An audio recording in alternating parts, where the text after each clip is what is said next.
Madam మరి patients కి మీరు ఇచ్చే భరోసా ఏంటి? ఈ కాలంలో హాస్పిటల్స్ కొదుందండి.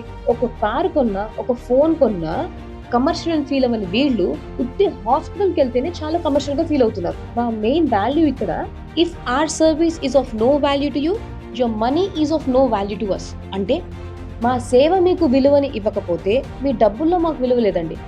అందుకే ఇక్కడ మేము ఓపీస్ కానీ, స్కాన్స్ కానీ, మందుల కోసం కానీ పేషెంట్స్ ఇంత దూరం మేము రమ్మనం. మేము ఫ్రీ ఫోన్ కన్సల్టేషన్స్ ఇస్తామండి ఇక్కడ. హాస్పిటల్ నుండి వెళ్ళిపోయాక ఏ డాక్టర్ కూడా మీకు ఫోన్ చేసి సార్ మా హాస్పిటల్లో మీరు ట్రీట్మెంట్ తీసుకున్నారు, మీరు ఇప్పుడు ఎలా ఉన్నారు అని ఫోన్ చేయరు. కానీ మేము ఇక్కడ చేస్తామండి. ఎవ్వరు మీకు ఫోన్ చేసి ఫాలో అప్ చేయరు. ఇక్కడ మేము వెళ్ళాక ఒకసారి, 15 డేస్కి ఒకసారి, 1 మంత్కి ఒకసారి, 3 మంత్స్కి ఒకసారి ఫాలో అప్ చేస్తాం. ఏ హాస్పిటల్లో కూడా డాక్టర్ డైరెక్ట్ నెంబర్ ఎవరికి ఇవ్వరండి. ఇక్కడ మేము ఎప్పుడు అవసరమైనా డాక్టర్ చేత మీకు ఫోన్ మాట్లాడిస్తాం. ట్రీట్మెంట్ అంటారా, నొప్పి తగ్గుతుంది, తగ్గదు. తగ్గితే మీకు జీవితంలో ఒక సొల్యూషన్ వస్తుంది. లేకపోయినా కూడా రివ్యూ ఫీజు పట్టరండి, ఇది 15 రోజులే వ్యాలిడిటీ లాంటివి మేము చెప్పాం. ఏమైనా డయాగ్నోస్టిక్ బ్లాక్స్ ఇవ్వాలన్నా, ఇంకేమైనా ట్రీట్మెంట్ చేయాలన్నా అవసరం ఉంటే మేము చేస్తాం.